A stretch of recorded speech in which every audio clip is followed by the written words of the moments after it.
तो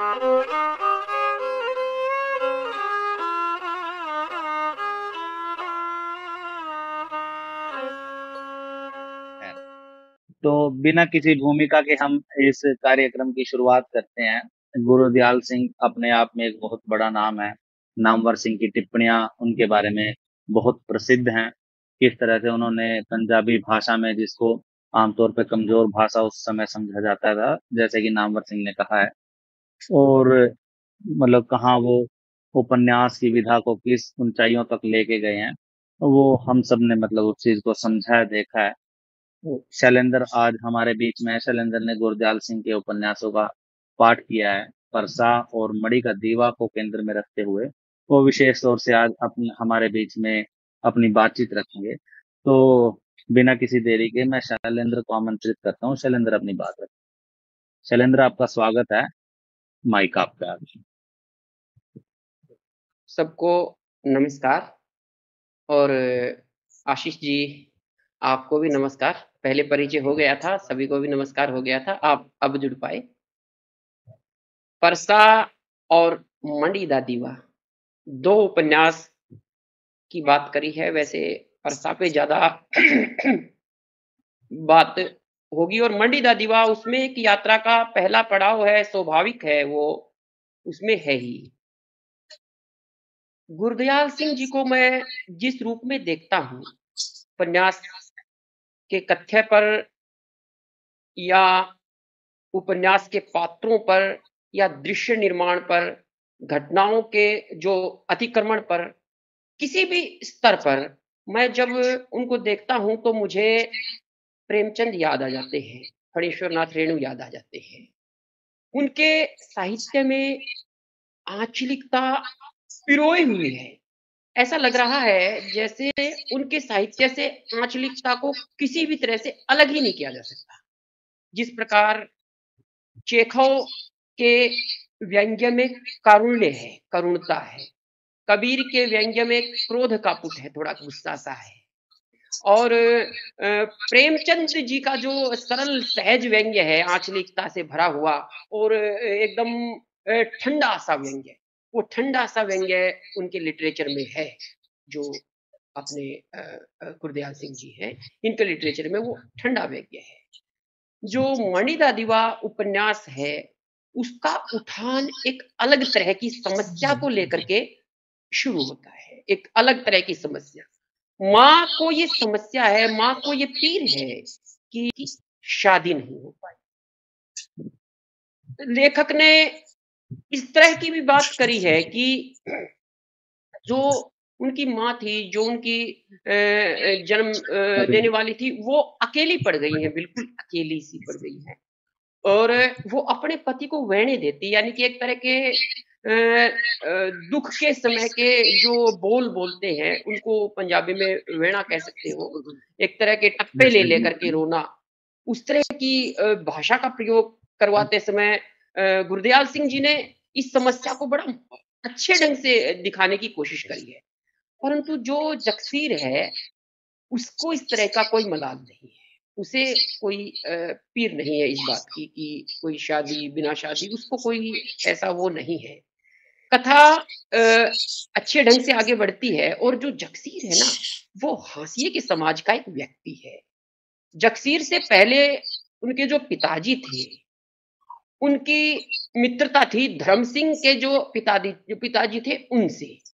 और यहाँ एक जमीन का बंधन है, जो देसी भाषा में सीरी जिन्हें कहते हैं, उन्हें हिंदी में हम हिस्सेदार भी कह सकते हैं। भाई चौथे को ले ली, पांचवें हिस्से पे ले ली, चौथे हिस्से पे ले ली जमीन।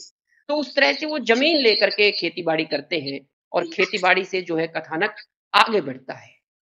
तो जो मैं एक अंतर देखता हूँ, वो धर्म सिंह के पिताजी का और जगसीर का, और धर्म सिंह का, धर्म सिंह और जगसीर की जो पीढ़ी है उसका, और धर्म सिंह के पिताजी का, वो ये है कि धर्म सिंह के पिताजी तो जमीन को दे देना चाहते थे, नाम करवा देना चाहते थे, हिस्सा प्रॉपरली देना चाहते थे धर्म सिंह के पिताजी को, जो सॉरी धर्म सिंह के पिताजी जगसीर के पिताजी। परंतु धर्म सिंह की स्थिति ये नहीं थी। धर्म सिंह ये चाहते थे कि कोई बात नहीं, कभी बांटना क्या, ये तो मेरा परा है, भाई है, छोटा भाई है, साथ का है, हम मिलके काम करेंगे। और उसके बाद जो पंता है, पंता उस स्टेज पे आकर के खड़ा हो जाता है कि अलगा देता है। और लेखक टाली यानी कि शीशम जो है, उसका भी बड़ा अच्छा व्यापक रूप में प्रतीकात्मक प्रयोग करता है। और लेखक का इसमें बड़ा उस तरह का वर्णन भी बड़ा सुंदर है। वो गाँव को जब देखता है, समाज को जब देखता है, उसको चांदनी कश्मैली नज़र आती है। आस-पास की जो घर है, वो कुर्नियों जैसे घर नज़र आते हैं। लेखक की जो आंचलिकता है, वो सच में बहुआयामी है। परसा उपन्यास जो है, मणिदा दिवा जो उपन्यास है, उसका अगला पड़ाव मुझे लगता है। परसा उपन्यास का जो परसा है, वो एक अपनी परंपरा का आदमी है। उसने सामंजस्य की भाषा को एक तरह से त्याग दिया है। उसे सामंजस्य नहीं आता। उसे ये लगता है कि नया जो है, उस लेवल पे ग्रहण करने की गुंजाइश में नहीं है, ग्रहण करने लायक नहीं है। और जो जगसीर है, वो नए पुराने की कोई बात को नहीं विचार रहा है। वो इस बात को विचार रहा है कि एक साधारणता क्या है, सरलता क्या है, सहजता क्या है। वो सहज चीज़ को ग्राह्य मान रहा है। चाहे कोई भी बात हो, चाहे पंते की डाँट को भी वो मन मार करके एक्सेप्ट कर लेता है। पर जो फरसा है, वो नहीं किसी की डाँट को एक्सेप्ट करता। वो तो बल्कि इसके विपरीत है। वो ये जो डाँट-डपट का जो जीवन है, उसमें ये वो खुद भी डाँट देता है। अगर उसकी परंपराओं से कोई चीज़ भिड़ती है, तो वो उसको डाँट देता है। तो इसमें बड़ा एक अगला पड़ाव मुझे लगता है, इसमें जो परसा नोवेल है इसमें। और इसमें एक जाति जो इसकी जाति है, गुरदयाल सिंह के उपन्यासों में अर्धचांदनी रात की मान लें, चाहे अंधे घोड़े दा दान की मान लें, चाहे फरसा की मान लें, चाहे मंडिदा दिवा की मान लें। 3 तो मैंने अभी-अभी पढ़े हैं, 1 थोड़ा पढ़ पाया हूँ। इनमें कोई जैसे वो जट-बूट, वो ब्राह्मण को भी जट-बूट मानते हैं, जाटों को भी जट-बूट मानते हैं और दूसरी जो आस-पास की जातियाँ सबको जट जट के नाम से वो साथ-साथ संबोधित करते हैं। उनके उसमें साहित्य में कोई जाट या उस तरह की कोई एक जाति नहीं है। वो ग्रामीण प्रवेश की एक धारा है। उस धारा में सब लोग आ गए, ब्राह्मण भी आ गए, जट भी आ गए और जो भी कास्ट है, सब की सब कास्ट उसी में आ गई। इसमें एक संवाद है परसा उपन्यास में कि जो भई आप तो ब्राह्मण हो और हम जट हैं। तो वो फरसा कहता है हम किस तरह के ब्राह्मण हैं, बस हम तो अपने काम सा चलाते हैं, बहुत बड़े विद्वान तो काशी में बैठे हैं। यहाँ काशी कोई काशी नहीं है, काशी का मतलब है कि हम कोई वेद पाठी नहीं है, हमने कोई बड़े उस तरह के वेद पाठों की बात नहीं करी, हम तो बस फेरे-फारे करवा लेते हैं, यानी कि शादी-विवाह के शगुन वगैरह में इतना सा जीवन हम जी पाते हैं। अच्छा, इसमें एक बड़ा सुंदर मुझे मंडी दादिवा उपन्यास में एक अंतिम पंक्ति बहुत ज़बरदस्त, जब नायिका कहती है कि चंद्रे मैंने तेरे पीछे तो पूरा जीवन समाप्त कर दिया, पूरे जीवन का हुँ। बर्बाद कर दिया। लेखक इस बात से इस पंक्ति से ही उपन्यास को एंड कर देता है, उपन्यास को समाप्त कर देता है। वो ये लिखता भी नहीं है लेखक कि बानी ने कहा है या किसने कहा है, परंतु केवल संवाद लिखता है। और संवाद से ही ये बात सिद्ध करने की कोशिश करता है कि प्रेम की प्रगाढ़ता क्या थी, प्रेम की प्रकाशता क्या थी। लेखक ने जो मैंने किसी के सृजन में जो प्रेमचंद जी की थोड़ी बात मान सकता हूँ, कहीं-कहीं है, परंतु हिंदी साहित्य के जो नए लेखक हैं, उनमें तो मैंने देखा ही नहीं है। लेखक पशुओं को भी घर के सदस्य के रूप में देखता है। जैसे जो 3 भाई होते हैं, परसा के 3 बच्चे होते हैं। अ, बसंता जो सबसे छोटा है, दूसरा नंबर का है पोड़ा जो बीच का है और तीसरे नंबर का जो सबसे बड़ा जो लड़का है वो है जीता। परंतु इनके साथ-साथ वो बैल का भी नाम रखते हैं। उसका नाम है मीणा और मीणा से भी वो संवाद कर रहे हैं। लोग जो फरसा है वो भी संवाद करता है। जो बंसा है यानी जो बंसा वो तो खेलता है मीणा के साथ। जैसे 2 भाई हों, 2 दोस्त हों, जैसे हम पुष की रात में कुत्ते के साथ जो है खेलते देखते हैं नायक को, उसी तरह से बंसा जो है बैल के साथ खेलता है। बैल को बोलता है वो मेढ़िया बिड़का मार जब वो मीणा जो है बिड़क मारता है और जो मिट्टी है वो बहुत ऊंचे-ऊंचे तक उड़ती है। लेखक ने उसका भी बड़ा सुंदर वर्णन किया है कि जो बिड़क मारी जाती है वो यानी कि पैर नीचे मार करके जो मिट्टी को उड़ाने का जो दृश्य निर्माण किया है, लेखक ने सचमुच बहुत अद्भुत दृश्य निर्माण किया है और वो कई बार किया है। लेखक ये कहना चाहते हैं कि ये जो बैल हैं या जो हमारे जो घर में जो पशुधन है, वो कोई पराई वस्तु की तरह उसको डील नहीं करना चाहिए। वो एक घर का ही सदस्य है। उसका भोजन है, उसका जीवन है, वो आप जैसा सा ही है। बस फ़र्क यही है कि आपको सोने के ढंग अलग है, उसको सोने के ढंग अलग है। काम का अपना-अपना तरीका है, परंतु इसमें लेखक एक और छोटी बात मेरे को अचानक से ध्यान आ गई। लेखक जो है तुल तुल्लीराम है जो बढ़ई जो एक तरह का कारपेंटर मान सकते हो आप उसको। कारपेंटर है, उससे एक बलद वाला, एक बैल वाला हल बनवाते हैं और इस हल को बनवा कर के लेखक हल्का-सा जो है हास्य भी निकालते हैं कि इसको तो अंग्रेज जो है लेकर के जा रहे थे, परंतु इसने तो मना कर दिया। 9,000 तनख्वाह, नाले कोठी, नाले कार, कई सारी बातों का नाम ले बोले अंग्रेजों के माड़े कर्म, ये गया नहीं। लेखक बाद में उसी तुलीचंद से पिस्तौल बनवाते हैं। यहाँ ठंडा आग्रह है, जो नक्सलिज़्म है उसकी तरफ का एक ठंडा आग्रह लेखक आगे बढ़ता है। नामवर सिंह जी ने भी ये बात कही थी कि गुरदयाल सिंह का जो जीवन है ऐसा लगता है कि ये बंदा मक्खी नहीं मार सकता, परंतु बड़ा ज़बरदस्त नक्सलिज़्म की तरफ इंगित कर रहे हैं, बड़ा ज़बरदस्त इशारा कर रहे हैं। तो यहाँ से ठंडा आग्रह होता है शुरू और बसंता जब धीरे-धीरे, धीरे-धीरे जेल में जा करके लोगों की भाषा, लोगों के से आपस में बातचीत से जो सीखता है नक्सलिज़्म के बारे में, उसको भी लेखक अनकहे ढंग से कहते हैं। मतलब संवादहीनता की स्थिति में संवाद करते हैं। चुप्पी बोलती है लेखक की, वो भी बहुत ज़बरदस्त है।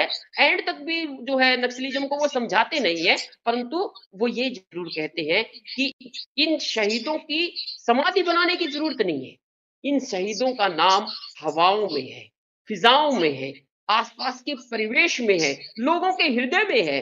पत्थर पर लिखे मिट जाएँगे, परंतु हृदय पे जो लिखा हुआ है, लोगों के हृदयों में जो इंगित है, जो हृदयों से जो निकलता है, हृदयों में जो समाया हुआ है, बसा हुआ है, वो कैसे मिटा सकेगा यह समाज? यानी कि लेखक इसको बहुत ऊँचे लेवल पे ले जाने की कोशिश कर रहे हैं, परंतु लेखक ने कहीं भी मैनिफेस्टो की तरह जो है, नक्सलिज़्म को नहीं पढ़ा। उस तरह से उन्होंने वर्णन नहीं किया कि क्या है, क्या विचारधारा है, परंतु उनका जो समर्थन था, वो ठंडा और सटीक एकदम एकदम सीधा सटीक समर्थन उनका हुआ। और जो इस उपन्यास का क्लाइमैक्स होता है, एंड होता है, एंडिंग पॉइंट होता है, वो भी एक कामायनी के मनुपुत्र की तरह का एंडिंग पॉइंट है। बाद में एक बच्चा छोटा बच्चा पैदा होता है, जो लेखक फरसा का ही बच्चा बताते हैं। उन्होंने एक स्त्री के साथ साधुओं के डेरे में संभोग किया। वहाँ जो है एक बच्चा होता है, वो बच्चा लेखक लेकर के आ रहे हैं। ये ऐसा लग रहा है जैसे उपन्यास को उपसंहार की तरफ दौड़ाने के लिए लेखक इस निर्मिति को गढ़ रहे हैं। थोड़ा-सा लग रहा है यहाँ कि लेखक इस चीज़ को जोड़ रहे हैं। बंसे के जाने के बाद एक नया निर्माण उस तरह से लेखक बढ़ाने की कोशिश कर रहे हैं। साहित्य हुँ। अगर हम प्रेमचंद की भाषा में इस बात को रखें तो आगे रास्ता दिखाने वाली कोई चीज़ हो, मिसाल हो उस तरह की जो आगे लोगों को मार्गदर्शन कर सके। बस फरसा है, उसके घर एक नया बसंता जन्म लेता है। लेखक यहाँ जो है इस उपन्यास को अंत की तरफ पहुँचाते हैं। इस उपन्यास का यहाँ अंत होता है। लेखक अलग-अलग तरह के दृश्यों का निर्माण करते हैं।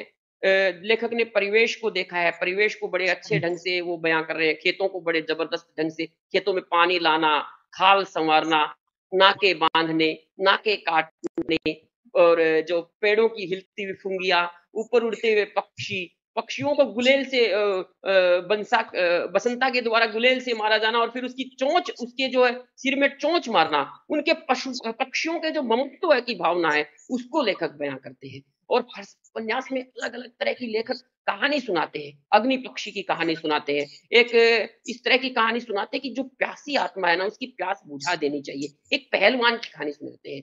मैं बड़ी संक्षिप्त में सुनाने की कोशिश करूँगा। वो कहते हैं कि एक प्यासी थी, प्रेमासक्त महिला थी, वो एक पहलवान के पास आई और पहलवान ने कहा, "नहीं, मैं तो ब्रह्मचारी हूँ, मैं ऐसा काम बिल्कुल नहीं करूँगा।" वो 3 मंजिल ऊपर से कूदी थी, परंतु उसने कहा कि, "मैं तो नीचे कूद गई हूँ, तेरे को आपको अपना सर्वस्व समर्पित कर रही हूँ।" पर पहलवान ने फिर भी उसको नकार दिया, नहीं एक्सेप्ट किया। फिर जो है वो बोली, "मुझे ऊपर चढ़ा दो।" ऊपर चढ़ाने में भी पहलवान संकुचा रही थी। पहलवान ने अपनी हथेलियों-हथेलियों के प्रयोग से ऊपर चढ़ाया उसे और कोई अंग नहीं छूने दिया अपने शरीर का, केवल हथेलियों-हथेलियों के। बाद में लेखक कहानी को आगे बढ़ाते हुए कहते हैं कि पहलवान को बाद में कोढ़ लग गया, परंतु उसकी हथेलियों को कोढ़ नहीं लगा। किसी साधु के प्रतीक का प्रयोग करते हैं, साधु के पात्र को लेके आते हैं उसके बाद उपन्यास में लेखक, और वो कहते हैं कि किसी साधु ने बताया कि तूने किसी अच्छे काम में इन हथेलियों का प्रयोग किया था। तब पहलवान को याद आता है कि मैंने उस महिला को ऐसे-ऐसे ऊपर चढ़ाया था। फिर उसी से क्षमा माँगते हैं और जब वो पूरे शरीर को ठीक कर पाते हैं, उनका पूरा शरीर ठीक हो पाता है। यहाँ लेखक कई तरह की बेड़ियों को तोड़ रहे हैं। यहाँ लेखक ये कह रहे हैं कि प्रेम किसी उम्र का मोहताज नहीं है, प्रेम किसी जात का मोहताज नहीं है, प्रेम उस तरह की बातों का भी मोहताज नहीं है कि ये विधवा है, ये विदुर है, ये क्या है? प्रेम एक है तो है। प्रेम की जो भावना है, वो किसी भी तरह से ग्राह्य है। बस दोनों तरफ की प्यास होनी चाहिए, या किसी की प्यास है, तो उसको बुझा देने में कोई पाप पुण्य वाली बात है नहीं। तो यहाँ भी मुझे बहुत इफ़ेक्टिव लगी उनकी ये किंवदंती, उनकी ये भावना। और ये जो दोनों उपन्यास हैं, सचमुच बहुत ज़बरदस्त है। मुझे ऐसा लगता है कि जैसे जो मणिदा दिवा है, वो उनकी आरंभिक यात्रा का जो आरंभिक पड़ाव है, और जो फरसा है, फरसा उपन्यास उसका जैसे एक बीज लगता है, पौधा उग जाता है, तो पौधा मणिदा दिवा है, तो उसका तना जो है फरसा है। अगर जगसीर को फरसा को दोनों को हम मिला लें, तो शायद एक इस तरह का कैरेक्टर तैयार होता है, जो गुरदयाल सिंह स्वयं है। तो उस तरह का उनका जीवन था, जिससे थोड़ा सीखने समझने की कोशिश करी। भाषा बड़ी सरल है, बड़ी साधारण गाँव की भाषा है। उनके साहित्य में बच्चों की जो भावना है ना, वो भी बड़ी ज़बरदस्त बच्चों की भावना है। वो बच्चों की बातों के माध्यम से लक्षणार्थ को अभिव्यक्त करते हैं। कई बार लक्षणामूला व्यंजना को भी अभिव्यक्त कर देते हैं। एक बार निक्का मणिदा दिवा उपन्यास में एक कैरेक्टर है, उसके बच्चे भी जब बात कहते हैं, तो वहाँ भी उस तरह की बात निकलती है। धर्म सिंह की बेटी जब अपनी बात कहती है, तो वहाँ भी लेखक के बाल स्वरूप जो ज्ञान है, उससे उन पात्रों के व्यंग्य और पात्रों का जो सजीव चित्रण है, वो उभर करके आता है। तो फरसा और मणिदा दिवा दोनों अलग-अलग रूपों में बड़े सुंदर उपन्यास हैं। फरसा उपन्यास में जैसे बसंता है, और ये जो जीता है, और एक और भाई का नाम था ये पोड़ा। ये तीनों की जब पज लगवाते हैं, दौड़ लगवाते हैं, उनको कच्चा-कच्चा दूध पिलाते हैं, उनकी माँ के मर जाने पर जब बंसा जो है फरसा के पास लेटा होता है और कहता है, "पापा, मम्मी अब कभी नहीं आएँगी क्या? मम्मा अब कभी भी नहीं आएँगी क्या?" और वो हाथ वो उसके ऊपर से रख कर के ये जब प्रश्न करता है, तो लेखक कहता है कि ऐसा प्रश्न बंसे ने कभी नहीं किया, लाइफ में कभी नहीं किया था, पहली बार ये प्रश्न किया। तो बहुत छोटा था जब बंसा, तब उससे ये प्रश्न करवाना, लेखक बचपन को जिस रूप में दिखा रहे हैं, सचमुच ऐसा लगता है कि बचपन को बहुत-बहुत नज़दीक से लेखक ने देखा ही नहीं, बल्कि बहुत लिखा भी है। मैंने बाद में पढ़ा, मैंने जब ये उपन्यास पढ़ा तब नहीं पता था मुझे इन्होंने बचपन पे पहले कुछ लिखा था क्या। बाद में मैंने पढ़ा कि उन्होंने 23 रचनाएँ बचपन पर लिखी। बहुत ज़बरदस्त मुझे लगा, बहुत अच्छा लगा, क्योंकि जो बचपन का जो वर्णन है, वो भी सचमुच अद्भुत वर्णन है। इन्हें मारो इलाके का गुलाब कह दिया था। परंतु प्रेमचंद को मैं ज़्यादा याद करता हूँ उनको पढ़ते समय, मुझे ऐसा लग रहा है, जैसे प्रेमचंद के जीवन में प्रेमचंद के साहित्य में जैसे चीज़ों का वर्णन होते चलता है, इस अंदाज़ में इनका वर्णन है। तो मुझे इतना ही कहना है। आप सबको थैंक यू, धन्यवाद। आप लोगों ने शुक्रिया शैलेंद्र, और बात रखी आपने गुरदयाल सिंह के उपन्यासों के कथानक के विषय में, खासतौर पे प्लॉट कैसे हैं उनके, इस तरीके से समझ में आया। अब नरेश को मैं बुलाना चाहूंगा। नरेश जो हैं वो आज हमसे जुड़े हैं पहली बार, और गुरदयाल सिंह के उपन्यासों का उन्होंने पाठ किया है। यहीं हिंदी विभाग में शोधार्थी भी हैं, कहानियों पे काम कर रहे हैं। तो नरेश, आपका स्वागत है।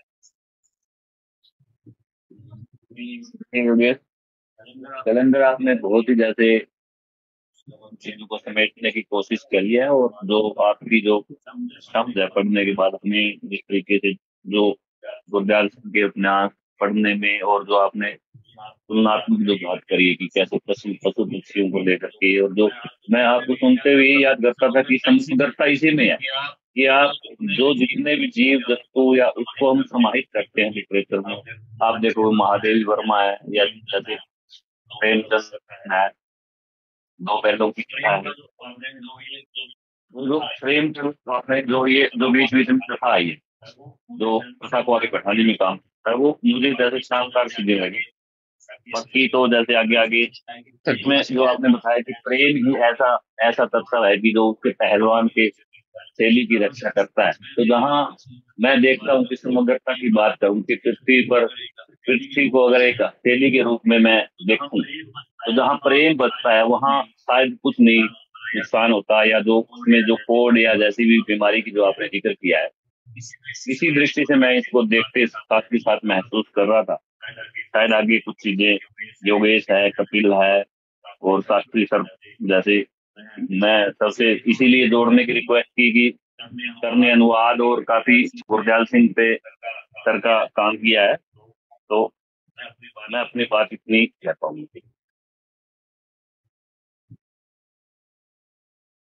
शुक्रिया नरेश। मैं कपिल से गुजारिश करूंगा कि वो अपनी बात रखें इसमें। गुरदयाल सिंह के उपन्यासों को समग्रता से कपिल ने पढ़ा है और ये हमारे लिए बहुत अच्छी बात है। साथियों, एक बार फिर से आप सभी को नमस्ते, नमस्कार। हालांकि योगेश ने जो बात कही है कि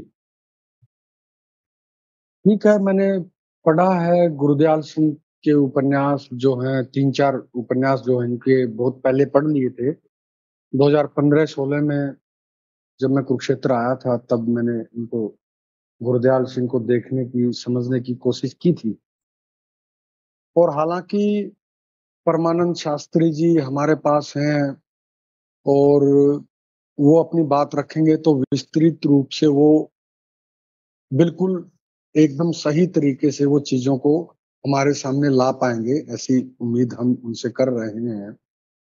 और आशीष मिश्र जी भी हैं, वो भी अपनी बात रखेंगे तो निश्चित रूप से हम 2 कदम आगे और बढ़ेंगे उपन्यास को समझने की इस फील्ड में। साथियों, मंडी का दीवा मैंने तो अनुवाद पढ़े हैं, तो मढ़ी का दीवा पढ़ते हुए जैसा शैलेंद्र जी ने बताया, और बड़ा उन्होंने बहुत अच्छे से परसा जो उपन्यास है उसकी व्याख्या करने की कोशिश की, और पात्रों से जूझते हुए, भिड़ते हुए उन्होंने अपनी बात रखी। और मढ़ी का दीवा इनका पहला उपन्यास था गुरदयाल सिंह का, और जब हम इस उपन्यास को पढ़ते हैं, खासकर मैं इनके कथा प्रवाह में बहुत ज्यादा बह गया था। और हालांकि उपन्यास को पढ़ते हुए एक पठनीयता और संप्रेषणीयता एक अलग चीज होती है, लेकिन उपन्यास को समझना, उसके कंटेंट को, उसके भाव को समझना एक दूसरी चीज होती है। तो जब मैंने ये उपन्यास पढ़ा था तो एक संप्रेषणीयता के उसमें मैंने भाव विभोर होकर के इसकी बड़ी अच्छी मतलब लोगों के सामने कहा था कि गुरदयाल सिंह का मढ़ी का दीवा जरूर पढ़ना चाहिए, और लोगों ने इसको बाद में पढ़ा भी। लेकिन बाद में इस नोवेल को जब जाना, थोड़ा सा समझने की कोशिश की, तो वो उस लेवल पर भी बहुत ही अद्भुत नोवेल मुझको प्रतीत हुआ, क्योंकि जिस प्रकार से जो कहानी का केंद्रीय पात्र है जगसीर, और जगसीर जिस वर्ग का प्रतिनिधित्व करता है, और वर्ग से भी बढ़कर के जिस कास्ट से बिलिंग जो उसका संबंध है, और जो जमींदार वर्ग है, तो आर्थिक शोषण जिस प्रकार से दिखाया गया है, और आर्थिक शोषण को कास्ट के उसमें कास्ट को बेस दिखाया गया, क्योंकि अपने यहाँ हिंदुस्तान में या भारत में कह लीजिए कि अगर हम बिल्कुल सूक्ष्म दृष्टि से देखेंगे तो पाएंगे कि जो कास्ट है वो आर्थिक शोषण का आधार रही है, क्योंकि एक वर्ग के लोग जिन्होंने पूरी संस्कृति पर, पूरी आर्थिक संपदा पर और पूरी सामाजिक मर्यादा पर उनका अपना एकाधिकार रहा। दूसरी तरफ वो लोग थे जिन्होंने पीढ़ियों पीढ़ियों से, जिन्होंने शताब्दियों से सभी प्रकार के शोषण सहे। उन्होंने अपमानित जीवन जिया, अभावों का जीवन जिया और अन्य हम मतलब शब्दों के जंजाल से भी मुक्त होकर अगर कहें तो एक पूरा वर्ग जो कास्ट से संबंधित है। मैं आपको बार बार कास्ट इसलिए लेकर के आ रहा हूं क्योंकि सच्चाई वही है। और गुरदयाल सिंह चूंकि वो खुद भी उसी वर्ग का प्रतिनिधित्व करते हैं तो उनके उपन्यासों का केंद्रीय भाव जो है वो उसी प्रकार का होता है। तो जिस प्रकार से मढ़ी का दीवा में जो जगसीर है उसका आर्थिक शोषण होता है, वो एक पूरी पीढ़ी को प्रस्तुत करता है। वो जो गुरदयाल सिंह है एक पूरी पीढ़ी को प्रस्तुत करता है कि किस प्रकार से एक पूरी पीढ़ी रही है जो जिन्होंने अपमानित जीवन जिया है, जिन्होंने आर्थिक अभावों का जीवन जिया है। जबकि दूसरी तरफ वो वर्ग है जिनके पास खेत भी हैं, जिनके पास जमींदारी भी है, जिनके पास काम करने के लिए मजदूर भी हैं, वो सभी प्रकार की चीजें। मैंने तो इस नोवेल को इसी प्रकार से देखा। बाद में मैंने गुरदयाल सिंह के दूसरे नोवेल जैसे परसा भी पढ़ा और दो तीन नोवेल और पढ़े हैं। तो गुरदयाल सिंह जो हैं, जैसा उनके बारे में कहा जाता है कि पंजाबी के प्रेमचंद हैं। शैलेंद्र ने भी दोहराया कि प्रेमचंद याद आते हैं या फणीश्वरनाथ रेणु की आंचलिकता। चूंकि गुरदयाल सिंह एक विशेष अक्षेत्र को और वहां की संस्कृति को अपने उपन्यासों में लेकर के आ रहे थे तो निश्चित रूप से ऐसा होना ही था। इसके अलावा यह कहा जा सकता है कि जो पंजाबी का प्रेमचंद, इसमें कई बार मुझे आपत्ति लगती है कि क्यों आखिरकार हम एक दूसरे के नामों को देकर के हम संतुष्ट हो जाते हैं।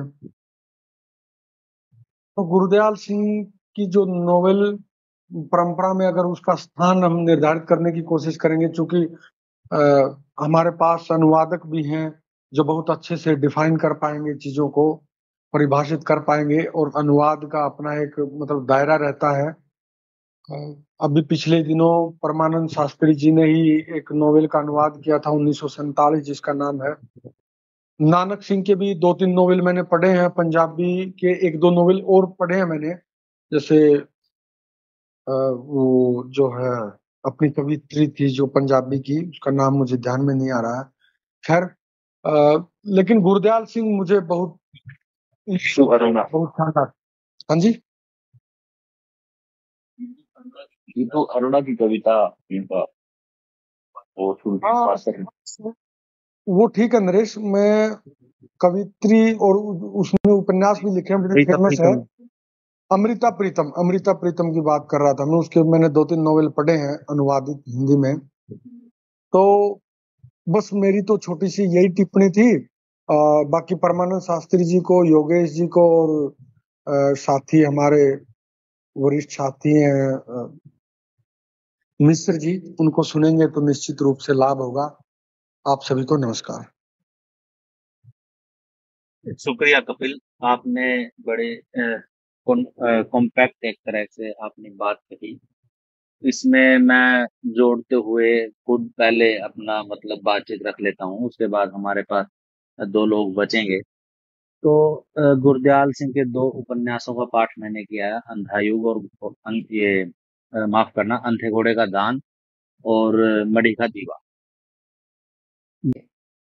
तो मैं ये कह रहा था कि बजाय गुरदयाल सिंह के उपन्यासों को पंजाबी के उपन्यास के रूप में देखने के या अनुदित उपन्यास के रूप में देखने के, हम अगर इसको पूरी भारतीय या भारतीय छोड़ देते हैं, हिंदी परंपरा के जो उपन्यास हैं उसके समानांतर समझने की कोशिश करें तो हम पाएंगे कि जो मढ़ी का दीवा उपन्यास है, जो सबसे चर्चित उपन्यास है इनका, गुरदयाल सिंह जी का, तो उसके आसपास इस तरह के उपन्यास हिंदी में लिखे जा रहे थे, कौन लोग थे लिख रहे थे। जगदीश चंद्र हमारे पास एक नाम है जिनका धरती धन्य अपना, या दूसरे जो उपन्यास हैं उनके, आधा पुल करके, या मुट्ठी भर कांकर, कभी न छोड़े खेत, इस तरह के उपन्यास ठीक इसी समय में लिखे जा रहे थे जब ये गुरजाल सिंह ने अपना उपन्यास लिखा 1965 में, मढ़ी का दूल्हा। दूसरा जो मैं इसमें जोड़ना चाह रहा था, ये वही समय है जो आजादी के बाद का समय है और जिस समय में मुक्तिबोध अंधेरे में कविता की रचना कर रहे थे। तो अगर इन सब चीजों के इर्द गिर्द हम उपन्यास में और खासकर पंजाबी पृष्ठभूमि से आए इस उपन्यास को समझने की कोशिश करें, तो हम देखेंगे कि जब हम केवल कथानक की ही नहीं, या उसके चरित्रों की ही नहीं, या उसके कैरेक्टर बिल्डिंग जिसे हम बोलते हैं उपन्यास में, सिर्फ उसको ही नहीं, हम पूरे के पूरे उसके शिल्प को भी अगर उसको केंद्र में रखेंगे, तो हम पाएंगे कि जो गुरदयाल सिंह उस समय पे उपन्यासों में प्रतीकों का प्रयोग कर रहे हैं, खास तौर से ग्रामीण हिस्से में, और कथा के दौरान, जैसे मैं इसका एक आपको उदाहरण देता हूँ। जगसीर को जब पहली बार भानी से बात करने का मौका मिलता है, उसके घर में जब वो कोई नहीं होती, उसके आसपास कोई नहीं होते, ठीक उसके बाद वो खेत में चला जाता है। उसकी छाती पे जो है सांप, मतलब जहां वो लेटता है उसके टाहली के नीचे, उसको एक सांप दिखाई देता है। और वो जो पूरा दृश्य है, बिंब है जो, वो कैसे प्रतीक बन जाता है भोनी का। वो सांप से उसको प्रभावित कुछ भी प्रभाव नहीं पड़ता, ना वो उसके अंदर डर है, ना उसके अंदर किसी भी प्रकार का भय है किसी भी चीज का। सांप उसकी छाती पे आके बैठता है, उसके पाँव में लिपट के चला जाता है। सीधा सीधा संकेत है कि सांप जो है वो, मतलब उसका प्रतीक है निक्को की वाइफ का, जिससे मतलब वो लगाव कर बैठा है हमारा मुख्य पात्र जगसीर। तो इसी तरह से इसके अलावा जो दूसरे प्रतीक उसने गढ़े हैं, खासकर जो चुन्नी का वो प्रतीक लेता है कि पूरे के पूरे उसमें उसकी जो कमर है भानी की, वो इस तरह से लग रही थी जैसे एक पूरे खाली चुन्नी के कॉर्नर पर एक फूल बना हो। तो प्रतीक कैसे गढ़ रहा है, किन बिंबों से वो प्रतीकों का निर्माण कर रहा है, ये एक बड़ी महत्वपूर्ण चीज है। ठीक उस परिप्रेक्ष्य में जब धरती धन्य अपना और आज इसके राही मासूम रजा के आधा गांव जैसे उपन्यास हिंदी में लिखे जा रहे थे, तो ये गुरदयाल सिंह की, जैसा कि नामवर सिंह ने टिप्पणी की है कि एक बहुत कमजोर भाषा जिसे माना जाता था पंजाबी, उसमें उन्होंने सामर्थ्य दिखाया कि बड़े उपन्यास और शिल्प में नवाचार, उसको हम प्रदर्शित कर सकते हैं, उसको हम दिखा सकते हैं। और यहाँ से ये बात हमारे सामने आती है कि भाषा जिसको हम वर्नाकुलर बोल देते हैं, वो अपने आप में कुछ नहीं होती, बशर्ते जब तक वहाँ के लोग उसके मौलिक के साथ, अपने निजत्व के साथ उसमें कुछ ऐड ना करें, उसकी रचना प्रक्रिया को साहस के साथ उसमें हस्तक्षेप ना करें। एक तो ये चीज मेरे को गुरदयाल सिंह के उपन्यासों को पढ़ के समझ में आई, और जिसकी मैं लगातार बातचीत भी करता रहता हूँ। दूसरी चीज, मैं शैलेंद्र ने जैसे सिर्फ चरित्रों पे, माफ करना, कथानक पे बात की, तो इसमें यह है कि हमें बातचीत करनी चाहिए थी गुरदयाल सिंह ने किस तरह से अपना एक शिल्प विकसित किया कि छोटे छोटे उपन्यास हमारे सामने, 100 पेज के उपन्यास, वो इतना मारक कैसे साबित हो सकते हैं कि मतलब वो पूरे के पूरे लिटरेचर के फलक पे छा जाए, एक वर्नाकुलर जिसको लैंग्वेज बोला जा सकता है। उन तत्वों पर ज्यादा बात होनी चाहिए थी। खैर, अभी हमारे पास आशीष मिश्र जी हैं और आगे हम परमानंद शास्त्री जी हैं, तो मैं अपनी बात खत्म करता हूँ। आशीष मिश्र भैया जी को मैं आमंत्रित करता हूँ कि वो अपनी बात रखें उपन्यास के संदर्भ में, पंजाबी भाषा के उपन्यासों के संदर्भ में, या गुरदयाल सिंह के। स्वागत है भैया आपका।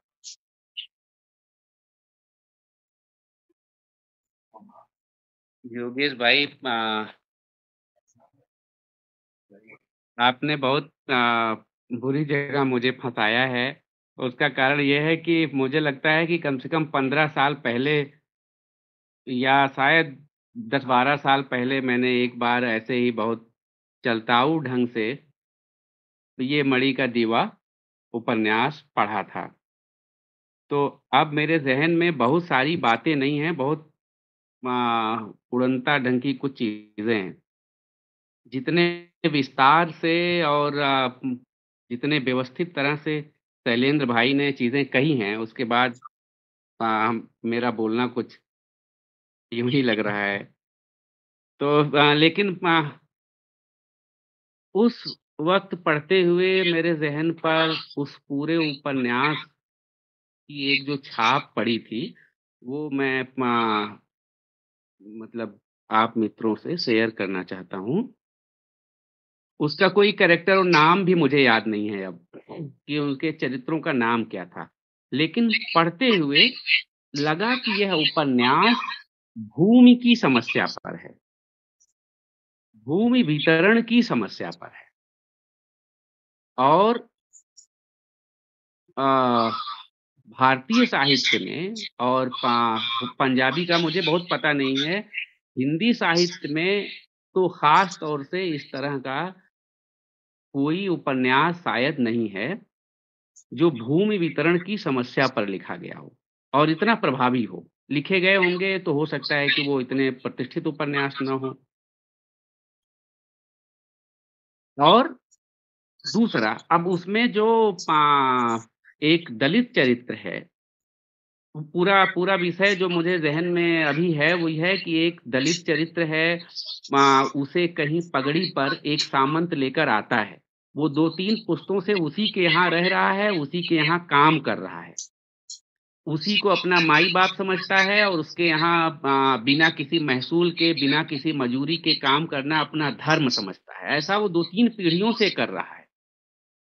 और जो सामंत है, जिसके यहाँ वो काम कर रहा है, वो सामंत भी उससे लगाव रखता है, उससे प्रेम करता है, उसके प्रति मानवीय संबंध और मानवीय सहानुभूति भी रखता है।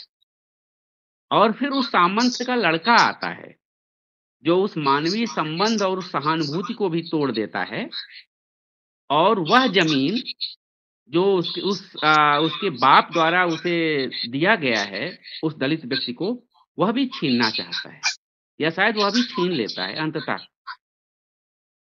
तो मुझे इसमें सबसे ख़ास बात जो समझ में आई वह कि पूंजीवाद के पहले की जो सामंती अवस्था है, जिसमें शोषण इतना पुराना और इतना पुराना और क्या कहें, हमारी नसों में इतना घुला हुआ था कि वह सिर्फ बहुजन हिस्से के या समाज के बहुसंख्यक हिस्से के संपत्ति का लूट नहीं था, बल्कि उनके दिल, दिमाग, उनकी चेतना और उनके हृदय की भी लूट थी। आखिर वह दलित व्यक्ति जो लगातार उस सामंत का गुलाम है कई पीढ़ियों से और बिना किसी मजदूरी के उसके यहाँ सिर्फ शोषण झेल रहा है, वह उसे अपना धर्म कैसे समझता है? उस शोषण को झेलना अपना धर्म कैसे समझता है? ऐसा कैसे हुआ होगा? तो मुझे एक बात समझ में आई कि किसी समाज में ऐसा संभव है या सामंती समाजों में ऐसा होता है कि बृहत्तर और बहुसंख्यक हिस्से की न सिर्फ संपत्ति छीनी जाती है, बल्कि उनका दिल, दिमाग, उनका मानवीय विवेक और उनका हृदय भी छीन लिया जाता है। लेकिन जब पूंजीवाद आता है, तो उस व्यक्ति के प्रति, समाज है उसके प्रति जो मानवीय सहानुभूति है, पूंजीवाद उसे भी खत्म कर देता है। वो जो सामंत व्यक्ति है, अपने मजदूर और अपने यहाँ काम करने वाले के प्रति जो उसमें एक सहानुभूति है, उसके यहाँ शादी-विवाह हो, वो भूखा हो, हारी बीमारी हो, उसमें मदद करता है, उसमें जुड़ा रहता है, उसके साथ खड़ा होता है, उसे अपना भाई और सबसे राजदार दोस्त समझता है। उस सामंत के बेटे को यह भी बर्दाश्त नहीं है, क्योंकि वह एक नए पूंजीवादी समय में पैदा हुआ है। उसके लिए शोषण के साथ यह मानवीय संबंध भी बर्दाश्त नहीं है। अंततः वो जमीन छीन लेना चाहता है। तो इसे पढ़ते हुए मुझे लगा कि पहला, एक सामंती समाज में भूमि वितरण की समस्या पर लिखा गया है। दूसरा, इसमें पीढ़ीगत अंतराल, सामंतवाद और पूंजीवाद, सामंतवाद का पूंजीवाद में एक नया प्रस्थान, नया डिपार्चर। बाकी और बहुत सारी बातें शैलेंद्र भाई ने की है, योगेश जी ने की, कपिल भाई ने की, और मुझे लगता है कि हमारे आगे के वक्ता की पढ़त मुझसे बहुत बेहतर होगी, अनुभवी हैं, तो मैं अपनी बात यहीं छोड़ रहा हूँ। आप सबने सुनने का और कुछ कहने का मौका दिया, इसके लिए धन्यवाद। बहुत शुक्रिया भैया, और आपकी बातचीत वाकई में काफी कुछ समेटने वाली थी। खैर, हम परमानंद शास्त्री जी की तरफ बढ़ते हैं। शास्त्री जी, आपका स्वागत है, आप अपनी बात मतलब रख सकते हैं।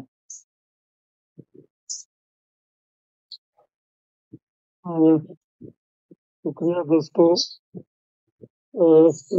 आप 4-5 लोगों की बातचीत सुनी, और सबसे पहले तो आप सभी को बहुत मुबारकबाद कि मेरी निराशा, जो हम अक्सर जो आउटगोइंग लोग हैं वो उनको रहती है कि जो युवा पीढ़ी है हमारी उस गंभीरता से नहीं पढ़ रही, लेकिन आज जिस तरीके से और जिस बहुत गंभीर विमर्श था जिसमें मुझे शामिल होने का मौका आप लोगों ने दिया। भाई शैलेंद्र ने जो बात रखी वो काफी एकेडमिक थी। उस नजरिए से बहुत बड़ा महत्वपूर्ण चीजें उन्होंने रेखांकित की, लेकिन मुझे लगता है कि इसे जो उन्होंने एक एकेडमिक नजरिया रखा, पढ़ाते हुए पढ़ते हुए ये एक नजरिया रखते हैं चीजों के बारे में, लेकिन इसे और आगे बढ़ाया और मुझे लगता है कि सही दिशा में आगे इसका रुख किया साथी कपिल ने। जो जो उन्होंने गुरदयाल सिंह के उपन्यासों को सामाजिक जो उसके सरोकार हैं और जिस तरह से हाशिए के समाज को या सामाजिक परिवेश को जिस तरह से गुरदयाल सिंह ने उभारा है अपने रचनाओं में तमाम में, और उसके बाद साथी योगेश ने और मुझे लगता है आशीष जी ने तो इसे शिखर तक पहुंचा दिया कि किस तरह से असल में जब हम रचना का पाठ करते हैं तो बहुत सहज होते हैं हम, लेकिन जब उसकी खोलने की कोशिश करते हैं उसके उद्देश्यों को और लेखक के अंदर जो द्वंद्व हैं, अंतर्द्वंद्व हैं, जो उनकी परिवेश को, पृष्ठभूमि को और उसके सामाजिक सरोकारों को जब हम जानने समझने की कोशिश करते हैं तब हमें पता चलता है कि रचना का मूल उद्देश्य पठनीयता और वो जिसे हम कहते हैं एक सुख देना, आनंद देना और एक उत्तेजना पैदा करना, थोड़ा हमें विचलित भी कर देना, आनंदित कर देना या जो भी, लेकिन उसका बड़ा लक्ष्य जो है वो जब हम उस पर उंगली रखते हैं, मुझे लगता है तीनों साथियों ने, योगेश ने और आशीष ने और कपिल जी ने वो बहुत बेहतरीन तरीके से रखी। मुझे गुरदयाल सिंह के साथ काम करने का मौका मिला और उनके साथ कई बैठकें उनके साथ हुई, वो मेरे घर भी आए, मैं उनके घर भी गया, तो लिहाजा उनको नजदीक से जानने समझने का भी मौका मुझे मिला, सुनने का मौका मिला उन्हें। जो बात मढ़ी का दीवा के बारे में चल रही थी, मैं बहुत, क्योंकि चर्चा काफी हो गई है और मैं छोटे छोटे 3-4 बिंदु वाक्यों में ही कुछ रखना चाहता हूँ। एक तो जो शैलेंद्र रख रहे थे कि ये कंटिन्यूटी में है, जो परसा है वो मढ़ी का दीवा की निरंतरता में है। मुझे ऐसा नहीं लगता असल में। मुझे लगता है कि जो मढ़ी का दीवा उपन्यास है असल में वो उपन्यास भारतीय समाज और खासतौर पे क्योंकि वो मालवा से आते थे और मैं खुद उसी मालवा से हूँ। और इवन जो उनकी भाषा है उपन्यास में या सारे उपन्यासों में, वो पंजाबी ना हो करके मलवई है। मलवई एक बोली है पंजाबी की, तो वो है मतलब। तो उस एरिया विशेष की जो जब हम स्थानीयता को देखते हैं, क्योंकि उसके सरोकार और जैसा मिश्र कह रहे थे लास्ट में कि वो एक बहुत बड़े सामाजिक जो परिवर्तन हो रहे उनको कहीं रेखांकित कर रहा है लेखक। और वो बहुत बड़ा महत्वपूर्ण काम है कि एक पूरे परिवेश को, मालवा का एक क्षेत्र है, और वो संकट जो है, वो चाहे जमीन के हों, समाज की जातियों के हों, ऊंच नीच के हों, बेशक वो जो हमारा भेद है गरीबी का, और वो जो सामंती के वो सारे संस्कारों की संस्कृतियों का हो, वो सब के ऊपर कमाल का मणि का दीवा काम किया है। और वैश्विक परिदृश्य में इसे क्लासिक रचना कहा गया कि ये अब तक की पंजाबी की या भारतीय क्लासिक जो है उसकी सर्वश्रेष्ठ रचना है। इसलिए भी कि परंपरा से हट करके इसमें जगसीर जैसा जो हाशिए से आता पात्र था उसको केंद्र में रख करके ये सब कुछ कहा गया।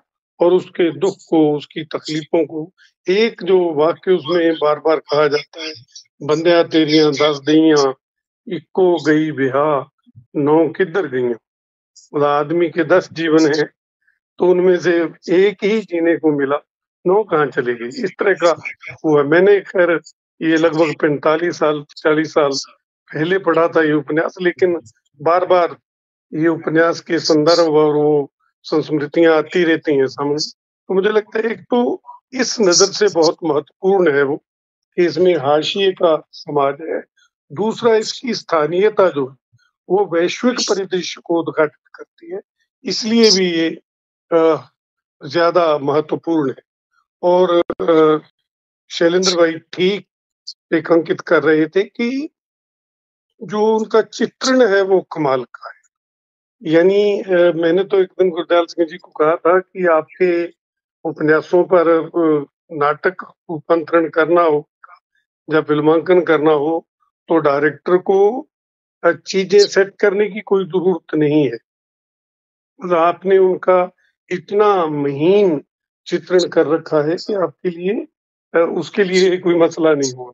और खैर मुझे लगता है कि आप लोगों ने जिस तरह से इस नावल पर बातचीत की है, इसके बारे में ये कहा गया कि ये मैंने जिस नावल पर काम किया था वो गुरदयाल सिंह का अंतिम नावल था, पंजाबी में आहन था, और मैंने उसका भर सरवर जब उछले के नाम से अनुवाद किया। उसके बाद गुरशरण सिंह के नाटकों पे काम किया। उसके बाद पाकिस्तान के एक बड़े उपन्यासकार हैं फरजंद अली, उनका राख होने से पहले नाम से उनका उपन्यास का अनुवाद किया। और जो जिक्र कर रहे थे 1947 प्रगट सिंह सतखोज हमारे वर्तमान समय के बड़े लेखक हैं, उपन्यासकार हैं, और उनका उपन्यास था। तो मुझे थोड़ा उपन्यास को समझने का इसलिए ज्यादा मौका मिला कि मैंने उपन्यासों पे काम भी किया। तो दूसरा जो इनका उपन्यास था गुरदयाल सिंह का, मतलब 17 साल का अंतराल था परसा और मणि का दीवा के बीच।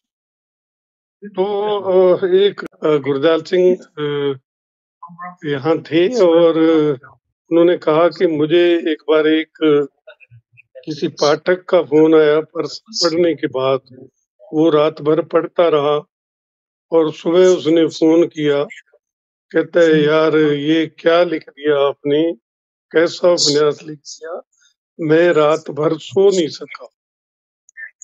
तो गुरदयाल सिंह ने उनको उत्तर दिया, मतलब बातचीत में कहा कि तू तो सिर्फ एक रात के लिए रो रहा है, मैं तो इस उपन्यास को लिखते हुए 17 साल तक सो नहीं सका।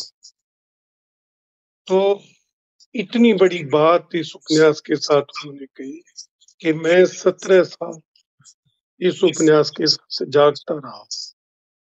तो मुझे लगता है कि समझा जा सकता है कि इसका कृतित्व कितना इसका फलक बड़ा है कि 17 साल तक लेखक इस उपन्यास के साथ जागता रहा। और फिर उन्होंने कहा कि एक रात जागता रहा, ये तो मेरे उपन्यास के लिए सो नहीं सका, ये तो मेरे उपन्यास के लिए आपका एक तरह से सर्टिफिकेट है। कहते लेखक जो है वो जागने के लिए ही लिखता है, लोरियां सुनाने के लिए थोड़ा ही लिखता है। तो अगर तू नहीं सो सका तो मेरा लिखना सफल हुआ। तो इस तरह से गुरदयाल सिंह जो है उनके जो उपन्यास हैं सारे, मणि का दीवा है बेशक, अध चांदनी रात है, शाम सवेरे वो हथनौगण पंजाबी में, और अंधे घोड़े का दान है, परसा है, और आखिरी जो उनका उपन्यास था आहन पंजाबी में, जिसे भर सरवर जब उछले के नाम से हिंदी में रूपांतरण किए, अनुवाद किया मैंने। तो मुझे लगता है कि गुरदयाल सिंह की तुलना, ठीक कहा था साथियों ने, कि किसी के साथ नहीं की जा सकती। हमारे बड़े आलोचक उन्हें मेरी किताब पर भी जो अनुवाद किया था, 1 घंटे का प्रोग्राम किया था उन्होंने आलोचना में, और उन्होंने जो कहा था मणि का दीवा के बारे में कि एक समय रूस का एक क्षेत्र है जो, और उसमें उसकी एक बहुत छोटे एरिया की भाषा है अवार, और उसका लेखक था, उसकी रचना थी मेरा दागिस्तान, और उसकी भाषा थी अवार। और इसी तरह से इस दौर में तुलना की उन्होंने कि गुरदयाल सिंह हैं, उनकी रचना है मणि का दीवा, और उनकी भाषा जब बोली है मलवई या पंजाबी बात में कहा।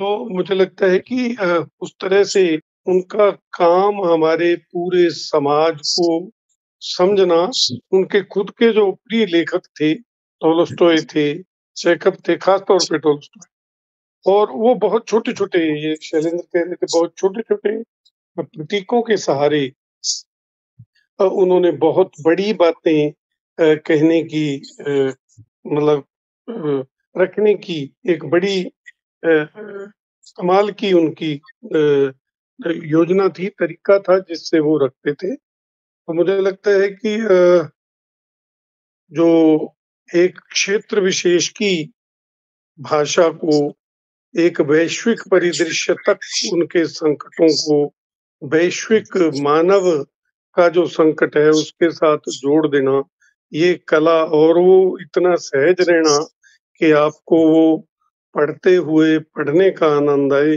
कथा रस रहे उसमें, आप उनके पात्रों के दुख में, सुख में, उनके कष्ट में, उनके आनंद में आप शरीक रहें।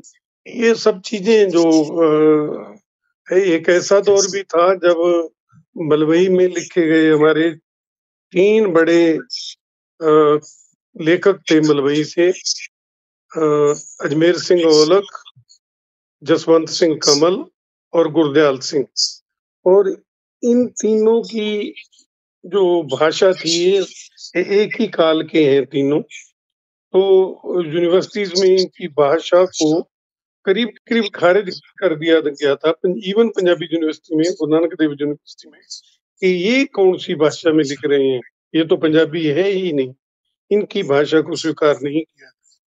लेकिन इन्होंने अपनी स्थानीयता को, अपनी आंचलिकता को नहीं छोड़ा, और यही इनका लेखन का बड़ा फलक भी है कि इन्होंने स्थानीयता वैश्विकता तक पहुंचाया।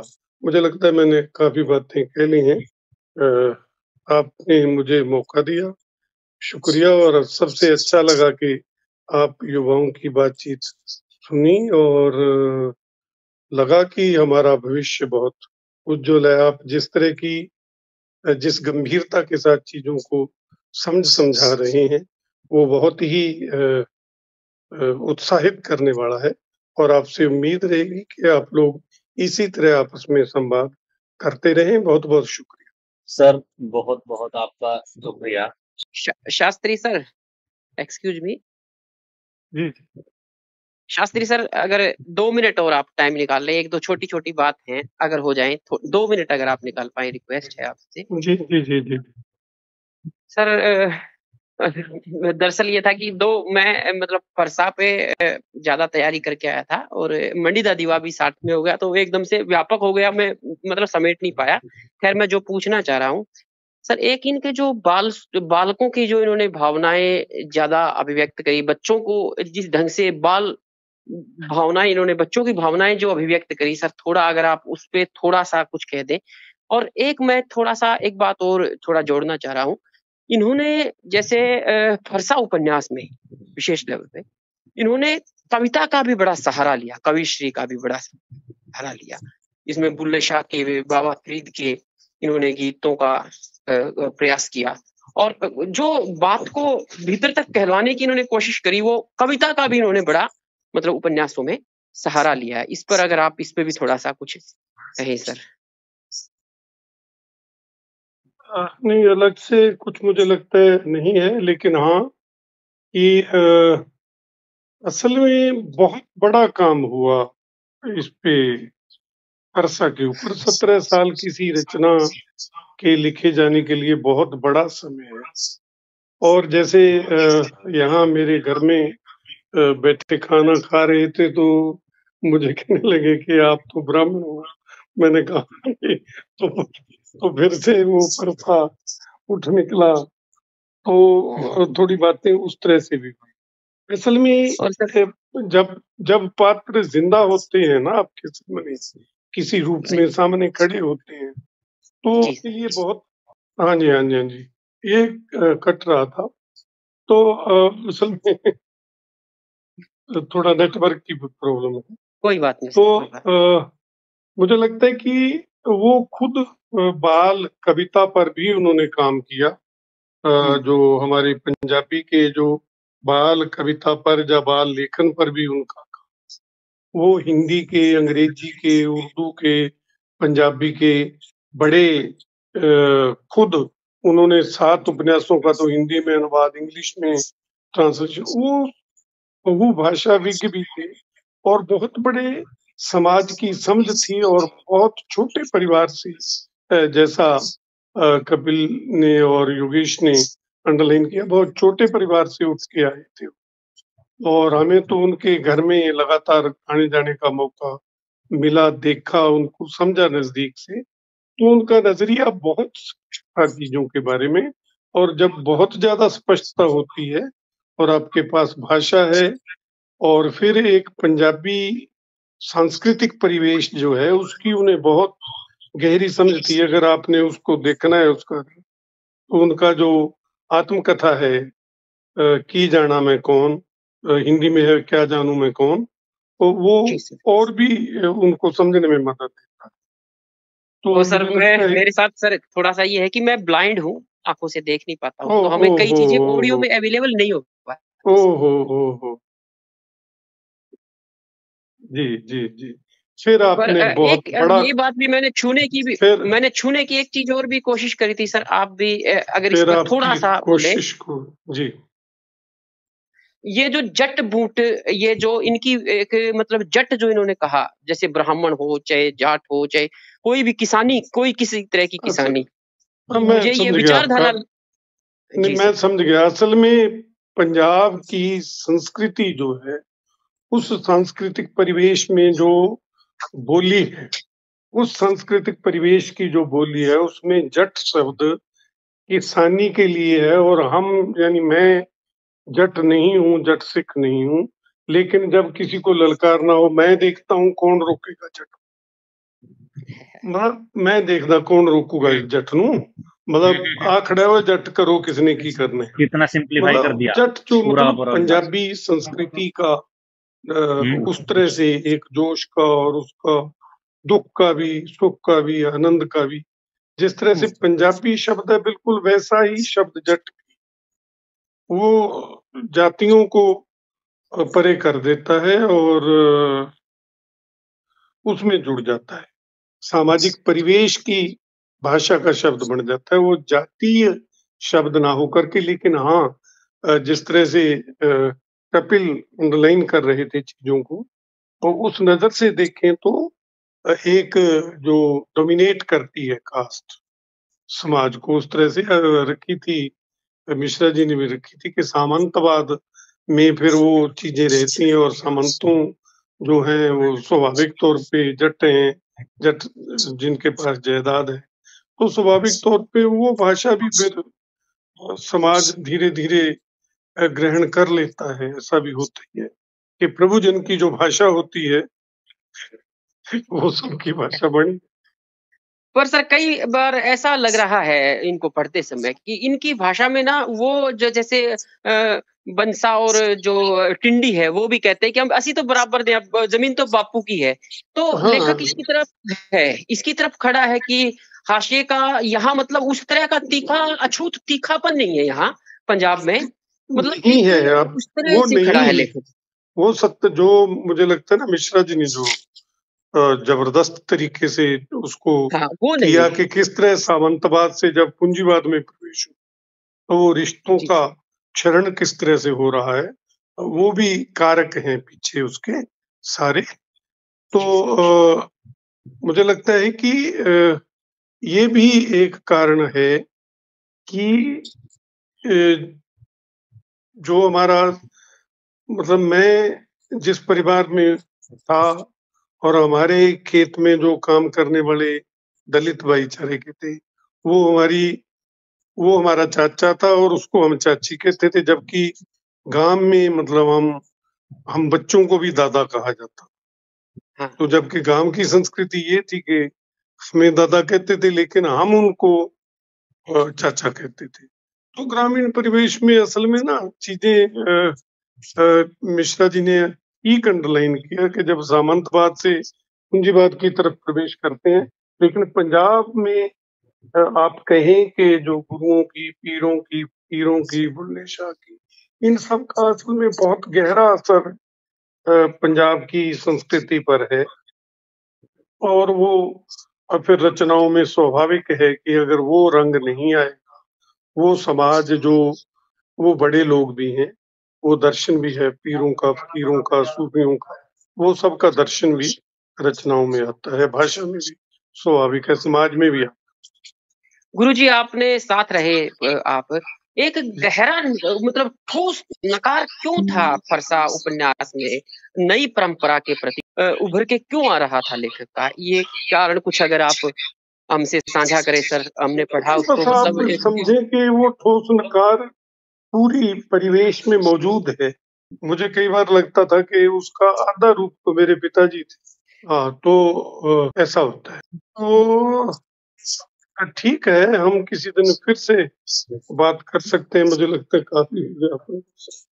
शुक्रिया सर, और बहुत आपने थैंक यू काफी सर, बहुत धन्यवाद आपका। हाँ, ठीक बहुत है अच्छे जी, तरीके से आपसे बात भी रखी। नहीं। खैर हम